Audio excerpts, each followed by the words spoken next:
কয়দিন ধরে এক নাগাড়ে এইভাবেই বৃষ্টি হচ্ছে। এদিকে ঘরে দুটো চালও নেই যে সেদ্ধ করে খাবো।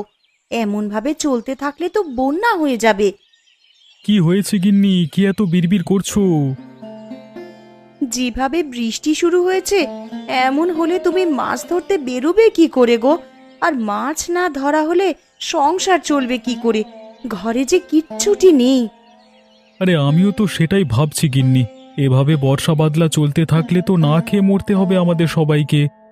কাল বিল থেকে দুটো কলমি লতা তুলে এনেছিলাম। কাল কিছুটা রান্না করেছি আর আজকের জন্য রেখেছি, কিন্তু ঘরে যে কোনো চাল নেই যে রান্না করব।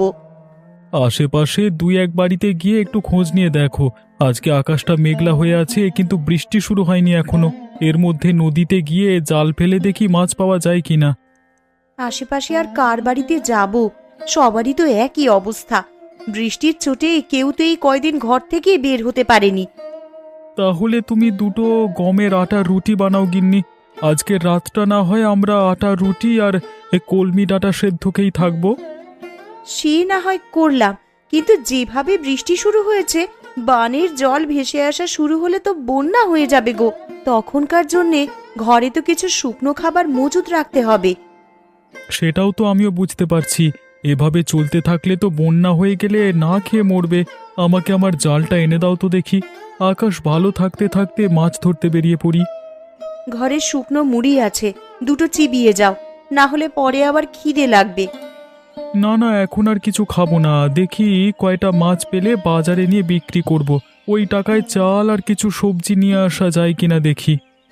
রান্নাঘরে দেখো, একটা ব্যাগের ভিতরে জাল রাখা আছে। সেখান থেকে জাল আর মাছ রাখার পাত্রটা নিয়ে যাও। ঠিক আছে, আমি তবে বের হলাম গিন্নি। সাবধানে যেও।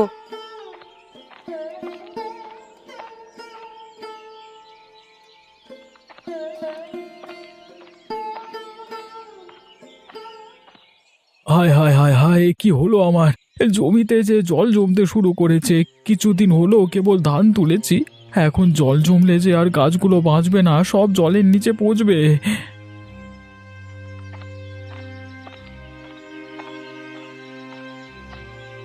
কিরে গোপাল, কি হয়েছে তোর?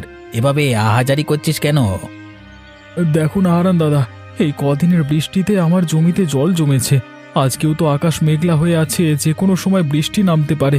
এভাবে চলতে থাকলে তো জমি জলের নিচে তলিয়ে যাবে। আমিও তো আমার জমি দেখে এলাম, আমার জমিতেও তো জল জমছে রে গোপাল। বুঝতে পারছি না কি করব। এমনিতেই বৃষ্টির জন্য মানুষের আয় রোজগারের পথ বন্ধ হয়ে আছে কদিন ধরে। তার উপর আমাদের চাষিদের যদি এই অবস্থা হয়, তাহলে মানুষ খাবে কি আর বাঁচবে কি করে? এখন থেকেই আমাদের আগাম প্রস্তুতি নিয়ে রাখতে হবে, নাহলে পরে আমাদের বিপদে পড়তে হবে। আমরা গরিব চাষাভুষো মানুষ, আমাদের নিজেদের জমানো তো তেমন টাকা পয়সা থাকে না। যা থাকে জমির কাজে লাগিয়ে দিই ফসলের আশায়। তা তুই ঠিকই বলেছিস গোপাল, আমরা তো ফসলের আশায় কত কি বিসর্জন দিই। আর শেষকালে যদি ফসলের এমন হাল দেখি, তাহলে তো আমাদের আর চাষবাস করবার ইচ্ছেটাই মরে যাবে। এক কাজ করলে কেমন হয় দাদা? কি কাজ? আমরা যদি সেচে জমির জল সব বাইরে ফেলে দিই, তাহলে কেমন হয় বলো তো? তুই খেপেছিস নাকি রে গোপাল? এই এত জল কি সেচে শেষ করা সম্ভব? কি করব বলো, জমির এমন হাল দেখে মাথায় যা আসছে তাই বলে ফেলেছি। বিপদের সময় এমন অস্বাভাবিক চিন্তা মাথায় আসে, কিন্তু তাই বলে তো আর বোকার মতো সেটা করতে গেলে হবে না। তাহলে এখন আমরা কি করব দাদা? কি আর করব, আকাশ পানে চেয়ে থাকা ছাড়া কোনো উপায় নেই। আকাশে রোদ উঠলে এই জল শুকিয়ে যাবে, তখন আবার ফসল বোনা যাবে যদি এগুলো নষ্ট হয় তো। আবার ফসল বুনবার মতো সামর্থ্য এখন আমার নেই দাদা। আর তাছাড়া আকাশের যা হাবভাব দেখছি, তাতে করে মনে হয় না এই বৃষ্টি এত সহজে যাবে। সে পরে দেখা যাবে, এখন এখানে বিলাপ করে লাভ নেই। চল বাড়ির দিকে যাই আমরা।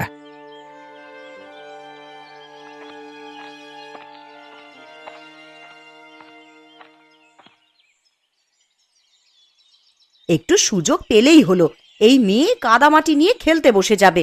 জামা কাপড় ময়লা হলে আজ তোর কপালে দুঃখ আছে ননি, এই আমি বলে দিলাম। আমার একটু খেলাধুলো তোমার সহ্য কেন হয় না বলো তো মা? তোর খেলাধুলো আমার সহ্য হবে কি করে? খেলা করতে গেলেই তো জামা কাপড়ে কাদামাটি মাখিয়ে আসিস। এই বৃষ্টি বাদলার দিনে আমি জামা কাপড় শুকাতে দেবো কোথায়? পর পর এত দিন বৃষ্টিতে আমি দুদণ্ড বাইরে বেরোতে পারিনি, আর কতক্ষণ আমাকে ঘরবন্দি হয়ে থাকতে বলছো তুমি? এই মেয়ের চোপা দিন দিন বেড়েই চলেছে। দিন দিন বড় হচ্ছিস আর আদব কায়দা সব ভুলতে বসেছিস দেখছি। মা, ও মা, আমার না খুব খিদে পেয়েছে, আমাকে কিছু খেতে দাও না মা। একটু আগেই না গুড়মুড়ি খেয়ে খেলতে বসলি, এখনই তোর খিদে পেয়ে গেল? অভাবের স্বভাব নষ্ট, কথাটা তো সত্যিই দেখছি। পেটের খিদে কি আর অভাব মানে বলো? আমার যে একটু বাদে বাদেই খিদে পায় মা। গুড় মুড়ি যা ছিল সব তো খেয়ে সাবার করেছিস একাই। এখন তোকে আর কি খেতে দিই বলতো? ঘরে কিচ্ছুটি রাখার উপায় নেই তোর জন্যে। খাবার দেখলেই কখন খেয়ে শেষ করবি সেই চিন্তা তোর। এখন আমার খুব খিদে পেয়েছে, আমায় কি খেতে দেবে দাও।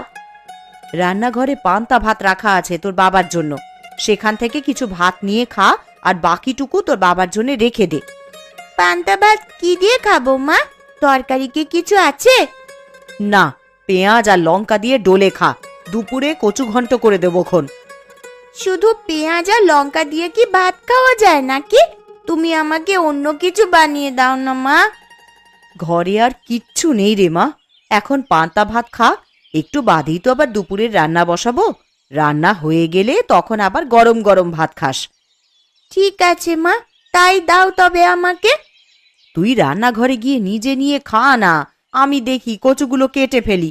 আর সাবধানে যাস, উঠানে আবার পা পিছলে পড়লে কিন্তু ব্যথা পাবি।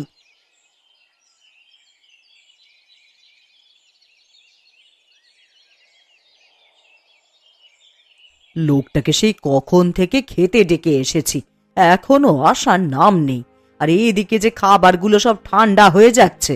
কই গো, সকালের খাবার খাওয়া লাগবে না নাকি তোমার? একটু খাজনার কাগজপত্র নিয়ে বসেছিলাম কিন্নে, ভেবেছিলাম হাতের কাজটা শেষ করে তবে খাবো। তা তোমার জ্বালায় কি আর হলো? আবার ঠান্ডা হলে তো আবার বলবে ঠান্ডা খাবার খাবো না। তোমাকে নিয়ে আমার হয়েছে যত জ্বালা। আমার কাজ না মিটিয়ে সেখান থেকে উঠতে ভালো লাগে না। আরে জানোই তো টাকা পয়সার হিসাব কিতাব। হয়েছে, খাবারের সময় খাওয়া আর কাজের সময় কাজ। এত টাকা টাকা করছো, মরে গেলে এই টাকা খাবে কে শুনি? আমার টাকা আমি খেয়েই মরবো, কাউকে আমার টাকার ভাগ দেব না আমি। হয়েছে বাপু, হয়েছে। তোমার ওই কালোবাজারি টাকা নেওয়ার ইচ্ছে আমার নেই। দুবেলা দুমুঠো ভাত খাই, সেটাই আমার হজম হতে চায় না। আরে মনে রেখো, এই কালো টাকা দিয়ে কিন্তু সব আরামায়েশের জীবন পেয়েছ গিন্নি। গাঁয়ের মানুষদের রক্তচোষা টাকাতে আমার আরামায়েশ ভালো লাগে না। তুমি ভালো করেই জানো যে আমি বিলাসিতা পছন্দ করি না। আর হতভাগাদের থেকে মেরে আনা টাকা তো আমাকে আয়েশ দিতে পারে না। খেতে এসে তোমার নীতি কথা শুনি তো পেট ভরে যায় গিন্নি। এতই যখন মায়া হয় তখন যাও না, একটা ধর্মশালা খুলে বসো। সেটা পারলে তো ভালোই হতো। জীবনে তোমার সাথে থেকে যে পাপ কামিয়েছি তার বদলে কিছুটা পুণ্য যদি পেতাম। আমায় কি খেতে দেবে না নাকি নাকি এভাবে খোঁচা মেরে কথা শোনাতে থাকবে? তাহলে আমাকে ডাকবার কি দরকার ছিল শুনি? দিচ্ছি, খাবার খেতেই তো ডেকে এনেছি, তা তুমি তো শুরু করলে।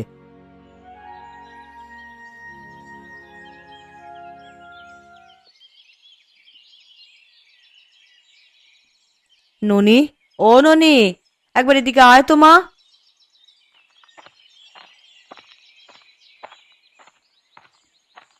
কি হয়েছে মা, আমায় ডাকছো কেন? কচুর ডাঁটার ঘন্ট করব, কিন্তু এখন লবণ জলে ভিজিয়ে দেখি কচুগুলো কমে গেছে অনেকটাই।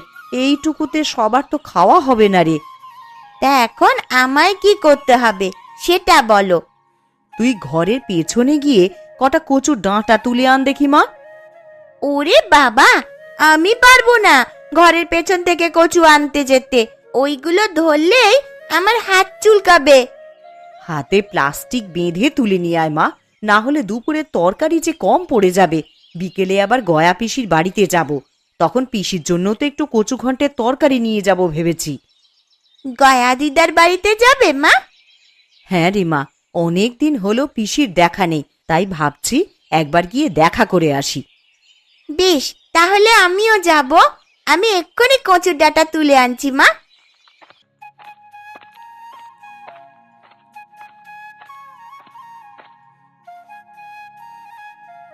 জয়াদি, ও জয়াদি, রান্না বসিয়ে দিয়েছো দেখছি। আমার তো এখনো কিচ্ছু করা হলো না গো। আরে কমলা যে, আয় বস এখানে। না দিদি, বসতে আসিনি, আমি এসেছি তোমার কাছে কিছু চাইতে। কি চাইতে এসেছিস কমলা? ঘরে রান্না করার মতন কিচ্ছুটি নেই দিদি। এখন কি রান্না করব ভেবে পাচ্ছি নে। কাল কটা কলমির ডাঁটা তুলে এনেছিলাম, তাই দিয়েই কালকের দিনটা কোনো রকমে চলেছে। আমার ঘরেও তেমন কিছু নেই রে কমলা। এই দেখ না, ননিকে ঘরের পেছনের জমি থেকে কটা কচুর ডাঁটা তুলে আনতে বলেছি। আমাকে আজকের চাল দেবে দিদি? আমি কাল আবার দিয়ে যাব তোমায়। ওমা, থাকলে কেন দেব না? ওইখানে চালের মটকা থেকে চাল নিয়ে যা তুই। উনি রাতের চাল নিয়ে এলেই আমি কাল সকালেই চাল ফিরিয়ে দিয়ে যাব তোমায়। সেসব নিয়ে তোকে ভাবতে হবে না, এখন চাল নিয়ে গিয়ে রান্না বসা যা, না হলে ঠাকুরপো বাড়ি এলে কি খেতে দিবি? ঠিক আছে দিদি।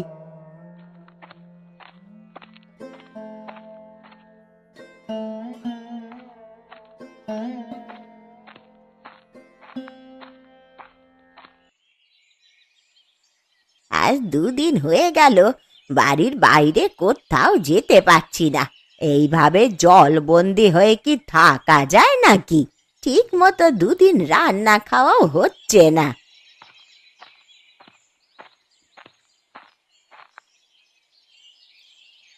এ কি গো পিসি, তোমার বাড়িতে যে বানের জল উঠেছে, সারা উঠোন তো জলে ভরে গেছে গো। এই জন্যই বুঝি দিদার দেখা নেই আজ কদিন ধরে। ওরে, তোরা আস্তে আস্তে আয় এদিকে, দেখে শুনে পা ফেলিস, আবার উঠানে পা পিছলে জলে পড়ে যাস নে তোরা। তা এইভাবে জলবন্দি হয়ে আছো, আমাদের একটা খবর দিলেও তো পারতে পিসি। খবর দেব কি করে লছুরি? দেখতে পাচ্ছিস নে জলে আমার উঠোন একেবারে ডুবে আছে। এই হাঁটু জলে নেমে আমি এখন তোদের খবর দিতে যাব? খবর না দিলে আমরা কিছুই জানতে পারবো না তো। এখন তোমার জন্যে কচু ঘন্ট নিয়ে এলাম বলেই না দেখতে পেলাম, না হলে তো আমরা জানতেও পারতাম না দিদা। তা তোরা আমায় কেমন ভালোবাসিস তা আমার জানা হয়ে গেছে। দুটো দিন পার হয়ে গেল আর তোরা এখন এসেছিস আমার সাথে দেখা করতে। কি করব পিসি, দেখলেই তো এই 2 দিন কেমন টানা বৃষ্টি হলো। আকাশের ভাব ভালো দেখছি না গো, সন্ধ্যায় খুব বৃষ্টি হবে বলে মনে হচ্ছে। আরো বৃষ্টি হলে তো এবার জল ঘরে উঠে যাবে দিদা, তখন তুমি থাকবে কোথায়? এই বুড়ির আর কে আছে যে দেখে রাখবে? বানের জলে ভেসেই না হয় চলে যাব কোথাও। ছি ছি পিসি, এসব কথা কখনো মুখেও আনবে না। আমরা সবাই আছি তোমার পাশে। আবহাওয়া বেশি ভালো দেখছি না, তুমি বরং আমাদের সাথে আমাদের বাড়িতে চলো পিসি। হ্যাঁ দিদা, আমাদের সাথে চলো। এই বিপদে তোমাকে একা রেখে যেতে পারবো না আমরা। তা বেশ, তোরা যখন এত করে বলছিস তবে তাই চল।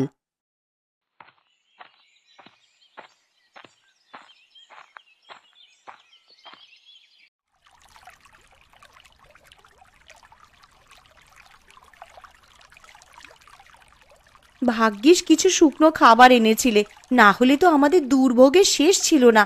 যেভাবে বানের জল হুট করে বাড়িতে প্রবেশ করা শুরু করলো, খাবারের জন্য কোথায় যে যেতাম পরে। জল বেড়ে যাচ্ছে দেখি তো দরকারি জিনিসপত্র নিয়ে বাড়ির চালায় উঠে এলাম, না হলে আর উঁচু জায়গা পেতাম না।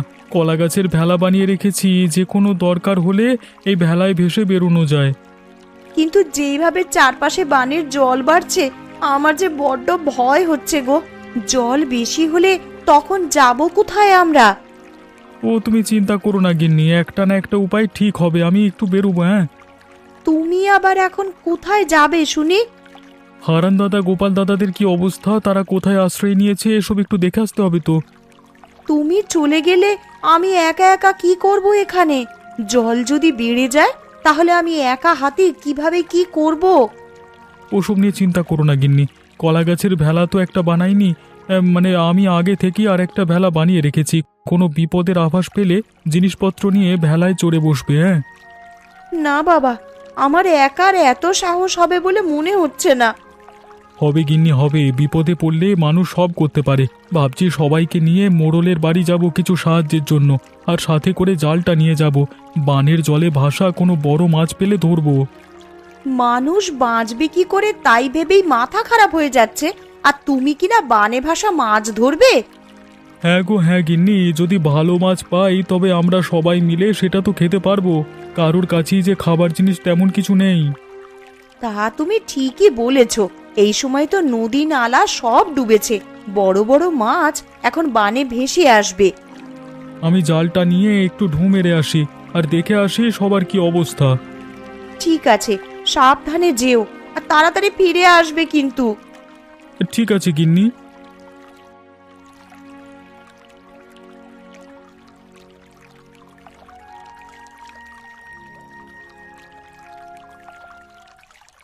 একদিনের মধ্যেই কত জল উঠে গেছে। এইভাবে বানের জল আসতে থাকলে তো সারা গ্রাম জলের নিচে চলে যাবে। আরে ওসব নিয়ে তুমি চিন্তা করো না গিন্নি, সারা গ্রাম জলের নিচে তলিয়ে গেলেও আমাদের বাড়িটা উঁচু আছে, আমরা এখানে নিরাপদে থাকতে পারবো। তুমি কেমন মোড়ল বলো তো? আমি আমাদের কথা বলছি না, আমি বলছি গ্রামবাসীদের কথা। তাদের এই বিপদের দিনে তোমার উচিত তাদের পাশে দাঁড়ানো। আর তুমি আবার এখন শুরু করলে? দেখছো বানের জলের জন্য সবাই ঘরবন্দি হয়ে আছে, তার মধ্যে তুমি বলছো আমাকে মানুষের খোঁজ নেওয়ার জন্য। সব সময় নিজেরটাই বুঝলে তুমি। তোমাকে যে কে মোড়ল বানিয়েছিল? আমাকে গ্রামের লোকেরাই মোড়ল বানিয়েছিল, কিন্তু আমার ভালো তো তোমার হজম হবে না।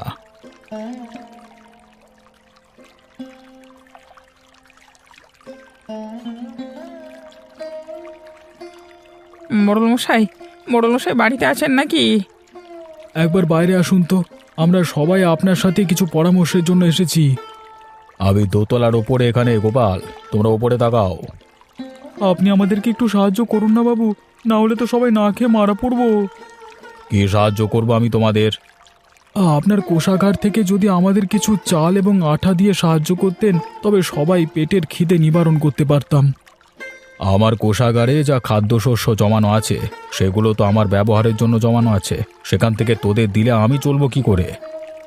কিন্তু আমরা যে সবাই খুব দুর্দশার মধ্যে দিয়ে যাচ্ছি বাবু। আমার ঘরে চাল নেই, তরকারি নেই, শুকনো মুড়ি চিবিয়ে দিন কাটাচ্ছি। ওই ঢের ভালো তোদের জন্য, আমি সেভাবে কিছু দিতে পারবো না তোদের, নিজেরটা নিজেরাই জোগাড় করে নে। ঠিক আছে বাবু, আমরা তাহলে আসি এখন।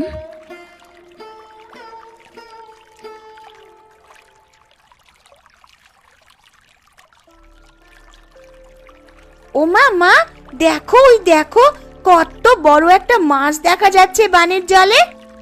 আরে তাই তো রে, এমন বড় মাছ তো আমি আগে কখনো দেখিনি। এটা কি মাছ গো পিসি? দেখে তো মনে হচ্ছে বিশাল একটা কাতলা মাছ হবে এটা। ওই তো বাবারা সবাই চলে এসেছে।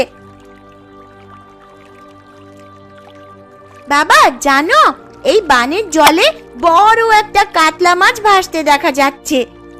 কি গো, কোনো সাহায্য পেলে মোড়লের কাছে? না গো গিন্নি, মোড়ল আমাদের কোনো সাহায্য করতে রাজি হলো না। এখন এই বিপদের দিনে আমরা যে কি করব? ঘরে যা ছিল সব তো প্রায় ফুরাবার পথে। এগুলো পুড়িয়ে গেলে খাবো কি আমরা তখন? তোরা মাছ ধরা শুরু কর, বড় কাতলা মাছ দেখা যাচ্ছে বানের জলে। ধরতে পারলে বিক্রি করে অনেক টাকা পাওয়া যাবে। তা তুমি মন্দ বলনি পিসি। ওই যে বাবা দেখো, কত বড় একটা মাছ। এমন মাছ আমি জীবনেও কখনো দেখিনি। তুই দেখবি কি রে? আমরাও যে এমন বড় মাছ আগে কখনো দেখিনি। এই মাছ আমাদেরকে ধরতেই হবে, যে যা পারো তাই নিয়েই চলো। আমরা মাছটা ধরবার চেষ্টা করি, আর আমার কাছে জাল আছে। তবে চলো মাছটার পিছু করি।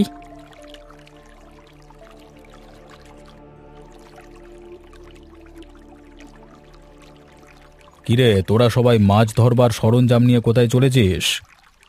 আগে মোড়ল মশাই, বানের জলে এক বড় কাতলা মাছ ভেসে উঠেছে একটু পর পর। তাই আমরা সবাই সেটা ধরতে বেরিয়েছি। ওই তো মাছটা আবার ভেসে উঠেছে। আরে সত্যি তো, মাছটা যে অনেক বড় দেখছি। আমি এর আগে এমন বড় মাছ কখনো দেখিনি গো। কুবে তুই জাল ফেল, আমরা বল্লম ছুঁড়ে মারি, দেখি কোনোভাবে মাছটাকে ধরা যায় কিনা। ধরা যাবে মানে? এক্ষুনি ধরে ফেলবো, আমি এই জাল ফেললাম।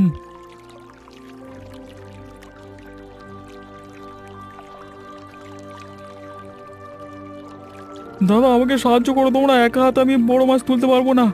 মাছটা জালে আটকা পড়ে লাফালাফি করছে। হ্যাঁ হ্যাঁ, আমরা সাহায্য করছি তোকে। মাছটা তো অনেক বড় রে কুবের, এটা নিয়ে শহরের মুখে হাটে বিক্রি করে আয়, অনেক দাম পাবি তাহলে। না না, এই মাছ আমি বিক্রি করব না বাবু, এই মাছে সবার অধিকার আছে। সবাই এই মাছ দেখেছে, আমি একা এটা করতে পারবো না, তাই আমি এটা ভাগ করে নেব সবার সাথে। মোড়ল মশাইকেও তার ভাগেরটা আমরা এখানেই দিয়ে যাব। দেখলে দেখলে তো ওরা কেমন ভালো মানুষ। বানে ভেসে আসা একটা বড় কাতলা ধরে ওরা সেটা তোমাকে ভাগ দিতে চাইছে, আর তুমি কিনা ওদের একটু সাহায্য করতে চাওনি। আমি আমার ভুল বুঝতে পেরেছি, আসলে একা একা কোনো কিছু ভোগের শান্তি নেই। কথায় আছে, ভোগে নয় ত্যাগেই প্রকৃত সুখ। তোরা যাবার পথে আবার কোষাগার থেকে চাল ডাল যা লাগে নিয়ে যা। তাহলে তো আজকে বানে ভাষা বড় কাতলা মাছ দিয়ে মহাভোজ হবে সবার। তোরা বাড়ি গিয়ে সবাইকে আমার এখানে নিয়ে আয়, এই বিপদে আমরা সবাই একসাথে আমার বাড়ির দোতলায় থাকবো। ঠিক আছে বাবু, আমরা তাহলে বাড়ি গিয়ে সবাইকে নিয়ে আসি।